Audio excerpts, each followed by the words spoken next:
चतुर खरगोश और शेर। किसी घने वन में एक बहुत बड़ा शेर रहता था। वह रोज शिकार पर निकलता और एक नहीं, दो नहीं, कई कई जानवरों का काम तमाम कर देता। जंगल के जानवर डरने लगे कि अगर शेर इसी तरह शिकार करता रहा तो एक दिन ऐसा आएगा कि जंगल में कोई भी जानवर नहीं बचेगा। सारे जंगल में सनसनी फैल गई। शेर को रोकने के लिए कोई न कोई उपाय करना जरूरी था। एक दिन जंगल में सारे जानवर इकट्ठा हुए और इस प्रश्न पर विचार करने लगे। अंत में उन्होंने तय किया कि वे सब शेर के पास जाकर उनसे इस बारे में बात करें। दूसरे दिन जानवरों का एक दल शेर के पास पहुंचा। उन्हें अपनी ओर आते देख शेर घबरा गया और उसने गरज कर पूछा, क्या बात है, तुम सभी यहाँ क्यों आ रहे हो? जानवर दल के नेता ने कहा, महाराज, हम आपके पास निवेदन करने आए हैं। आप राजा हैं और हम आपकी प्रजा। जब आप शिकार करने निकलते हैं तो बहुत जानवर मार डालते हैं। आप सबको खा भी नहीं पाते। इस तरह से हमारी संख्या कम होती जा रही है। अगर ऐसा ही होता रहा तो कुछ ही दिनों में जंगल में आपके सिवाय और कोई भी नहीं बचेगा। प्रजा के बिना राजा भी कैसे रह सकता है? यदि हम सभी मर जाएंगे तो आप भी राजा नहीं रहेंगे। हम चाहते हैं कि आप सदा हमारे राजा बने रहें। आपसे हमारी विनती है कि आप अपने घर पर ही रहा करें। हर रोज स्वयं आपके खाने के लिए एक जानवर भेज दिया करेंगे। इस तरह से राजा और प्रजा दोनों ही चैन से रह सकेंगे। शेर को लगा कि जानवरों की बात में सच्चाई है। उसने पल भर सोचा, फिर बोला, अच्छी बात है, मैं तुम्हारे सुझाव को मान लेता हूँ। लेकिन याद रखना, अगर किसी भी दिन तुमने मेरे खाने के लिए पूरा भोजन नहीं भेजा तो मैं जितने जानवर चाहूँगा मार डालूंगा। जानवरों के पास तो कोई चारा नहीं, इसलिए उन्होंने शेर की शर्त मान ली और अपने अपने घर चले गए। उस दिन से हर रोज शेर के खाने के लिए एक जानवर भेजा जाने लगा। इसके लिए जंगल में रहने वाले सब जानवरों में से एक एक जानवर बारी बारी से चुना जाता था। कुछ दिन बाद खरगोशों की बारी भी आ गई। शेर के भोजन के लिए एक नन्हे से खरगोश को चुना गया।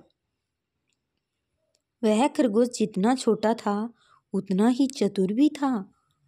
उसने सोचा, बेकार में शेर के हाथों मरना मूर्खता है। अपनी जान बचाने का कोई न कोई उपाय अवश्य करना चाहिए और हो सके तो कोई ऐसी तरकीब ढूंढनी चाहिए जिससे सभी को इस मुसीबत से सदा के लिए छुटकारा मिल जाए। आखिर उसने एक तरकीब सोच ही निकाली। खरगोश धीरे धीरे आराम से शेर के घर की ओर चल पड़ा। जब वह शेर के पास पहुंचा तो बहुत देर हो चुकी थी। भूख के मारे शेर का बुरा हाल हो रहा था। जब उसने सिर्फ एक छोटे से खरगोश को अपनी ओर आते देखा तो गुस्से से बौखला उठा और गरज कर बोला, किसने तुम्हें भेजा है? एक तो पिद्दी जैसे हो, दूसरे इतनी देर से आ रहे हो। जिन बेवकूफों ने तुम्हें भेजा है मैं उन सबको ठीक करूंगा। एक एक का काम तमाम न किया तो मेरा नाम भी शेर नहीं। नन्हे खरगोश ने आदर से जमीन तक झुककर, महाराज, अगर आप कृपा करके मेरी बात सुन लें तो मुझे या और जानवरों को दोष नहीं देंगे। वे तो जानते थे कि एक छोटा सा खरगोश आपके भोजन के लिए पूरा नहीं पड़ेगा, इसलिए उन्होंने 6 खरगोश भेजे थे। लेकिन रास्ते में हमें एक और शेर मिल गया। उसने 5 खरगोशों को मारकर खा लिया। यह सुनते ही शेर दहाड़कर बोला, क्या कहा? दूसरा शेर? कौन है वह? तुमने उसे कहाँ देखा? महाराज, वह तो बहुत ही बड़ा शेर है, खरगोश ने कहा। वह जमीन के अंदर बनी एक बड़ी गुफा में से निकला था।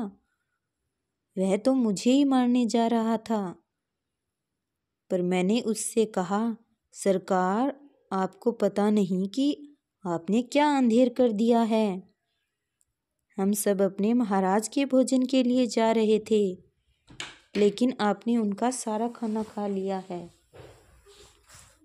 हमारे महाराज ऐसी बातें सहन नहीं करेंगे। वे जरूर ही यहाँ आकर आपको मार डालेंगे। इस पर उसने पूछा, कौन है तुम्हारा राजा? मैंने जवाब दिया, हमारा राजा जंगल का सबसे बड़ा शेर है।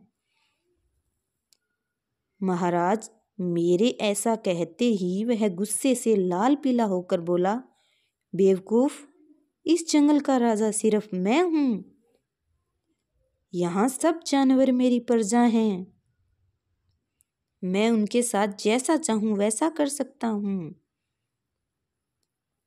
जिस मूर्ख को तुम अपना राजा कहते हो, उस चोर को मेरे सामने हाजिर करो। मैं उसे बताऊंगा कि असली राजा कौन है। महाराज इतना कहकर उस शेर ने आपको लिवाने के लिए मुझे यहाँ भेज दिया।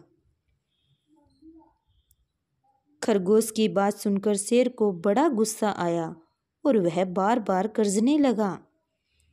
उसकी भयानक गरज से सारा जंगल दहलने लगा।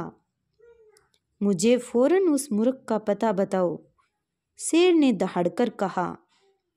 जब तक मैं उसे जान से न मार दूंगा, मुझे चैन नहीं मिलेगा। बहुत अच्छा महाराज, खरगोश ने कहा। मौत ही उस दुष्ट की सजा है। अगर मैं और बड़ा और मजबूत होता तो मैं खुद ही उसके टुकड़े टुकड़े कर देता। चलो रास्ता दिखाओ, शेर ने कहा। फौरन बताओ किधर चलना है। इधर आइए महाराज, इधर। खरगोश रास्ता दिखाते हुए शेर को एक कुएं के पास ले गया और बोला, महाराज वह दुष्ट शेर जमीन के नीचे किले में रहता है। जरा सावधान रहिएगा। किले में छुपा दुश्मन खतरनाक होता है। मैं उससे निपट लूंगा। शेर ने कहा, तुम यह बताओ कि वह है कहाँ? पहले जब मैंने उसे देखा था तब तो वह यहीं बाहर खड़ा था। लगता है आपको आता देखकर वह किले में घुस गया। आइए मैं आपको दिखाता हूँ। खरगोश ने कुएं के नजदीक आकर शेर से अंदर झांकने के लिए कहा। शेर ने कुएं के अंदर झांका तो उसे कुएं के पानी में अपनी परछाई दिखाई दी। परछाई को देखकर शेर जोर से दहाड़ा। कुएं के अंदर से आती हुई अपनी ही दहाड़ने की गूंज सुनकर उसने समझा कि दूसरा शेर भी दहाड़ रहा है। दुश्मन को तुरंत मार डालने के इरादे से वह फौरन कुएं में कूद पड़ा। कूदते ही पहले तो वह कुएं की दीवार से टकराया, फिर धड़ाम से पानी में गिरा और डूबकर मर गया। इस तरह चतुराई से शेर से छुट्टी पाकर नन्हा खरगोश घर लौटा। उसने जंगल के जानवरों को शेर के मारे जाने की कहानी सुनाई। दुश्मन के मारे जाने की खबर से सारे जंगल में खुशी फैल गई। जंगल के सभी जानवर खरगोश की जय जयकार करने लगे। सीख: घोर संकट की परिस्थितियों में भी हमें सूझबूझ और चतुराई से काम लेना चाहिए और आखिरी दम तक प्रयास करना चाहिए। सूझबूझ और चतुराई से काम लेकर हम भयंकर संकट से उबर सकते हैं और बड़े से बड़े शक्तिशाली शत्रु को भी पराजित कर सकते हैं। अगर आपको मेरी कहानी अच्छी लगी हो तो आप कहानी को लाइक करें। अगर आप हमारे चैनल पर नए हैं तो आप हमारे चैनल को सब्सक्राइब कर लें।